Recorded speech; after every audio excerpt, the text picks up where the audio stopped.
Not for nothing is Chief Miles Edward O'Brien considered the most important man in the galaxy. He's the everyman, the humble worker who proved his worth time and time again. He was with Star Trek from the earliest days of The Next Generation and has appeared, albeit in statue form, as recently as Star Trek Lower Decks. With the benefit of being cast in 2 of the franchise staples, O'Brien became one of the most fleshed out characters of all. Though much of this occurred on Deep Space Nine, he was by no means forgotten on the Enterprise either. Episodes like Data's Day and The Wounded are critical in terms of his journey, both of which took place while he was boldly going to the transporter room. We've already compiled a list of the times the poor man suffered, part of a long-running gag by the writers to make this hugely popular character go through 7 levels of hell each season. What did this do for the character? Well, let's jump in and find out what the Chief has to say for himself. I'm Sean Ferrick for TrekCulture, and here are 10 things you didn't know about Chief Miles O'Brien. Number 10. We encountered him unnamed at Farpoint. In Encounter at Farpoint, he was an unnamed con officer, one who mercifully didn't have to deal with Q's courtroom along with the rest of his Battlebridge crew. Though O'Brien, as he would later be named, would predominantly appear in gold, he appears in red here. By the time All Good Things came around, it was jarring to see him back in the red again, as by then he'd been on DS9 for 2 seasons clad in Operations colours. Meany told StarTrek.com in 2014 that he honestly couldn't remember if this appearance in the pilot was supposed to be a one-off or if the brief called for a recurring character. As he recalled, they simply kept asking him to come back in, with O'Brien finally receiving his surname in unnatural selection with his first name in family. Number 9. The Pip thing. One of the long-running sight gags, unintentional though it was the confusion of what exactly O'Brien's rank was at any given week. Though an enlisted man, and therefore not holding an officer's rank, O'Brien is frequently seen with the pips that adorn the collars of the officers on the ship and the station. First, he was given an ensign's pip in Encounter at Farpoint. Several episodes later, swapped already to Operations Gold, he wears no rank pins at all. Following this appearance, he would wear the 2 gold pips of a lieutenant for quite some time. It was Ronald D. Moore who came up with the idea, despite previous episodes referring to him as Chief, with making him a non-commissioned officer when Worf's adoptive parents boarded the ship in family. O'Brien was originally just a day player on The Next Generation, and very little, if any, thought went into his rank or background for quite a while. He officially became a Chief Petty Officer in family when I wanted him and Worf's adopted father to be both non-coms in contrast to Worf. Making him an enlisted man seemed to give us another colour in the show and to open up another window into Starfleet that we hadn't explored before. Star Trek Lower Decks would poke fun at the irregularity of rank pims in Kaishon, His Arms Open, explaining that whenever someone appeared to have additional rank pims, it was just because they were eating delicious street corn. Because of course. Number 8. Can't keep a good man down.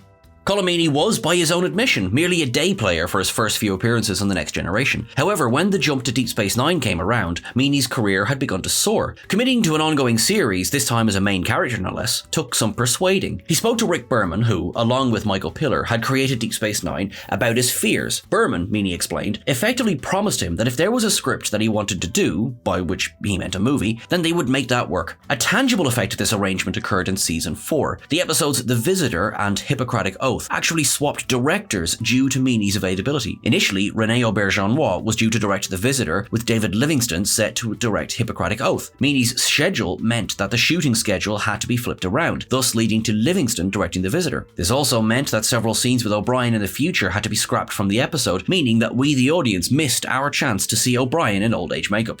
Number 7. Lose the fight, win the war. The second season episode of The Next Generation, Up the Long Ladder, is laden with Irish stereotypes. Though, in my opinion, it's less offensive than simply silly. Colm Meaney was not a fan by any account. As this was early in his Star Trek career, there was very little he could do about it. Having him in the episode could, arguably, offer the audience an example of what an Irishman actually sounded like. When Meaney was cast in Deep Space Nine, he was in far better position to put his foot down. When Ship in a Bottle aired, the writers on DS9 wanted to do a holodeck episode themselves, though it eventually expanded into an episode about imagination. Jake Brings a Friend Home from the Holodeck was the elevator pitch for what became If Wishes Were Horses. The first draft of the script featured a leprechaun, which Meaney ardently objected to. He was quoted in the Star Trek Deep Space Nine companion, "Using caricatures or cliches of any nation is not something Star Trek is or should be into." The leprechaun was changed to Rumpelstiltskin after Meaney called Rick Berman and complained, "Every Irish actor I know has worked his entire life to overcome the stereotype of Irish people and leprechauns. It's really racist, and I don't want to do it." Number 6. He's royalty.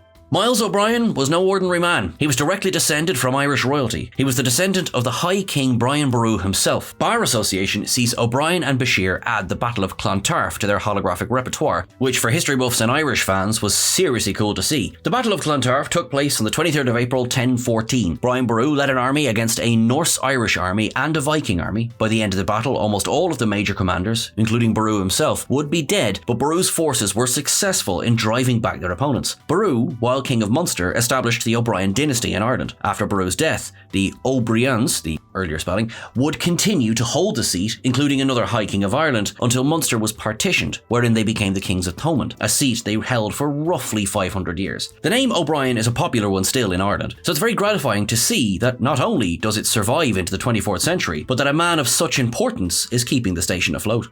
Number 5. Trials and Trauma. We have a video available where we list the times that O'Brien suffered in Star Trek. The writers for Deep Space Nine knowingly tried to put the man through hell at least once a season. While that makes them eligible for Sadist of the Franchise awards, both Ira Steven Behr and Robert Hewitt Wolfe explained their reasons. For Behr, via the DS9 companion, every year in 1 or 2 shows we try and make his life miserable, because you empathise with him. Though every main character in Star Trek is generally likeable in their own way, O'Brien was quickly established as the more relatable person on screen. Hewitt Wolfe said, O'Brien was just a guy trying to live his life, and so if you tortured him, that was a story. There are plenty of examples of this. Tribunal, Whispers, Armageddon Game, and The Assignment all spring to mind, where this affable working man is put through 7 levels of crap. It might be evil, but made for good television. Number 4. A Happily Married Man.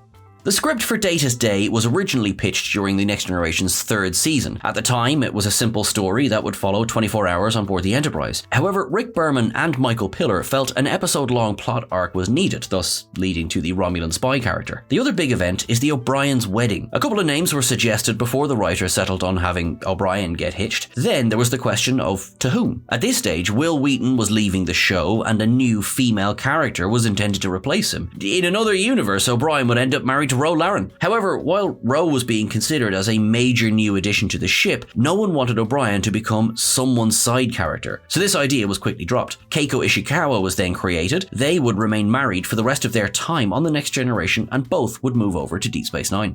Number 3. Bring out the best in each other. Bashir and O'Brien's friendship became a cornerstone for Deep Space Nine. Though the seeds were planted in early episodes like The Storyteller and Armageddon Game, it was Explorers that saw the biggest scene for them both, at least in terms of writing them. Colomini and Alexander Siddig suggested the song Jerusalem for a drunken sing-along, after other suggestions were deemed ineligible for the cost of their rights. Once the writers saw this, more and more scripts began to feature both men spending time together. Think of all those holodeck scenes, as well as that confession in Extreme Measures, where Bashir openly admits to loving Ezri, but liking Miles even more. Siddig felt that their friendship was the truest, most real even, in all of Star Trek, an idea shared by Ira Steven Behr. The obvious comparison is Kirk and Spock, though that relationship was bounded by rank and duty. In fact, Bashir only pulled rank on O'Brien once in Hippocratic Oath, as their friendship was often entirely separate from their duties. That is not to say that there was never a disparity when it came to their ranks, just that after the friendship was established, they tended to avoid it. They helped each other develop as characters. O'Brien may have begun the series a little rough around the edges, while Bashir started as the naive sex pest of the promenade. Together, they balanced each other, helping both characters become real, rounded men. Number 2. He's all smiles, that one.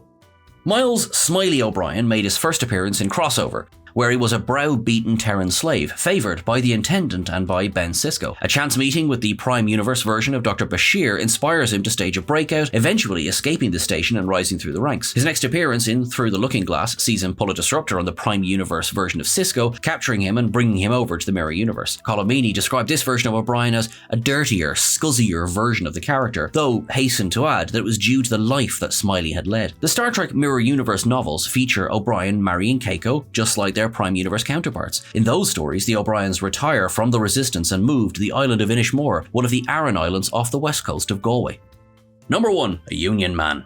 Miles O'Brien is instrumental in encouraging Rom to form a union in Bar Association. There, he tells Rom of an ancestor of his, a union man, who helped fight for workers' rights. This is something that isn't far from Colomini's own experiences in the real world. As a schoolchild, he helped to found a students' union, which drew ire from the local Christian Brothers. His journey from there would take him to England, where he joined the politically charged theatre group 784. After being cast in Star Trek, he initially wanted to play the unnamed character as American, until Rick Berman reminded him of the multicultural nature of the the show. Politics is never far from Meany's heart. He describes himself as left, with particular interest in both the climate and housing crises, but first and foremost as a working actor. Though we're still hoping for the long-awaited return of O'Brien to the franchise, Meany continues to work in film, television and theatre, often now alongside his daughter, the actor Brenda Meany. Thank you very much for watching along, my friends, and I hope you enjoyed this thoroughly Irish episode. I've been Sean for TrekCulture. You can follow me on all the various socials, and make sure you're following TrekCulture as well. Please make sure to like, share and subscribe to the channel. Go on, yeah, bleeding legends. I will talk to you soon. Until I do, make sure you live long and prosper, and thanks very much.